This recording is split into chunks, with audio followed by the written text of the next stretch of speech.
আসলে আমরা স্বাধীন হতে পেরেছি কিন্তু সভ্য হতে পারি নাই। আমরা বাঙালিরা হচ্ছি আবেগী জাতি। এর সবচেয়ে বড় উদাহরণ হচ্ছে ওয়াজের মঞ্চ। ওয়াজের মঞ্চে বক্তারা কি বললো না বললো সেটির দিকে আমরা মনোযোগ না দিয়ে আমরা ঠিক ঠিক বলতে থাকি। ঠিক হইলো ঠিক, ঠিক না হইলো আমাদের জন্য ঠিক। সাম্প্রতিক সময়ে বাংলাদেশে ঘটে যাওয়া বিভিন্ন ঘটনা অত্যন্ত নিন্দনীয় এবং ঘৃণিত। মারামারি, কাটাকাটি, খুনাখুনি মনে হচ্ছে আমাদের বাংলাদেশের জন্য নিত্য প্রয়োজনীয় একটি সহজলভ্য।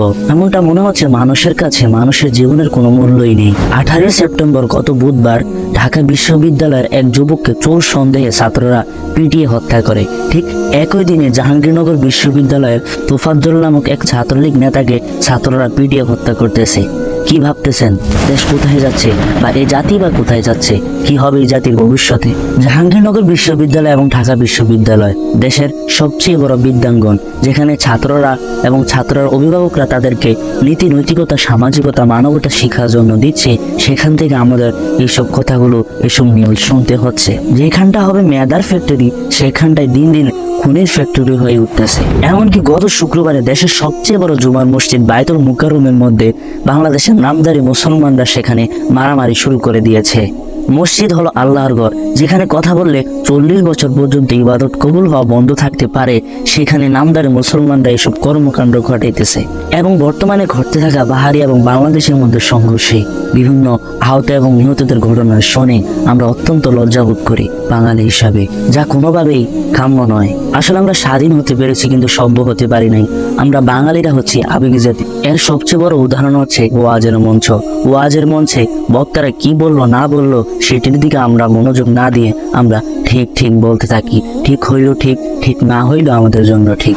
10 জনের মধ্যে একজন যদি কাউকে ধর বলে চিৎকার দেয়, আমরা পিছিয়ে থাকা 9 জনও ধর বলে চিৎকার দেই। আসলে সামনে থাকা একজন ব্যতীত আমরা পিছনে 9 জনই জানি না কেন আমরা চিৎকার দিচ্ছি। এবং 10 জনের মধ্যে একজন যদি কাউকে চোর বলে মারতে শুরু করে, পিছিয়ে থাকা 9 জনও তাকে চোর বলে মারতে শুরু করে। আসলে আমরা একজন ব্যতীত পিছের 9 জনই জানি না কেন তাকে মারতেছি।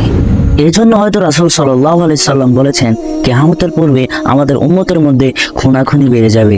যে খুন করতেছে সেও বুঝতে পারবে না কেন তাকে খুন করতেছি, আর যে খুন হচ্ছে সেও বুঝতে পারবে না কেন আমাকে খুন করা হচ্ছে, যা বর্তমান প্রেক্ষাপটের সাথে পুরোপুরি মিলে যায়। কিয়ামতের ময়দানে সর্বপ্রথম যে হিসাবগুলো নেওয়া হবে তার মধ্যে একটি হচ্ছে রক্তের হিসাব বা হত্যা করার হিসাব। কোরআনে হত্যা করাকে সবচেয়ে বড় গুনাহ হিসাবে সাব্যস্ত করা হয়েছে। এমনকি হত্যাকারীকে চিরস্থায়ী জাহান্নামের মধ্যে থাকতে হবে সেই ঘোষণা আল্লাহ পাক রব্বুল আলামিন কোরআনে দিয়ে দিয়েছেন। কাউকে হত্যা করা হচ্ছে সামাজিক অনাচার এবং অত্যাচারের অন্তর্ভুক্ত। কোনো অসৎ উদ্দেশ্যের মোহে পড়ে এবং নিজের স্বার্থ হাসিলের জন্য যারা সাধারণ এবং নিরাপদ মানুষকে হত্যা করে তারা আসলেই মানবতাহীন। পবিত্র কোরআনে নরহত্যাকে চিরস্থায়ী নিষিদ্ধ করে বলা হয়েছে যে আল্লাহ তাআলা যাকে হত্যা করতে নিষেধ করেছেন যথার্থ কারণ ব্যতীত তোমরা তাকে হত্যা করিও না। সূরা বনী ইসরাঈল আয়াত নং 33। পবিত্র কোরআনে একজন মুসলমান আরেকজন মুসলমানকে হত্যা করা বড় গুনাহ এবং জাহান্নামের কঠিন শাস্তির কথা বলা হয়েছে। এমনকি কোনো ব্যক্তি স্বেচ্ছায় যদি কোনো মুমিন মুসলমানকে হত্যা করে তার শাস্তি হবে চিরতরে জাহান্নাম। রাসূল সাল্লাল্লাহু আলাইহি সাল্লাম বলেছেন, মানুষ যদি মানুষকে অন্যায়ভাবে হত্যা করে, যে হত্যা করলো সে যেন পুরো পৃথিবীর সকল মানুষকে হত্যা করলো। আর কোনো মানুষ যদি কোনো মানুষকে হত্যার হাত থেকে বাঁচালো, সে যেন পুরো পৃথিবীর সকল মানুষকে হত্যার হাত থেকে বাঁচালো। আসুন সকলেই মিলে এক হই।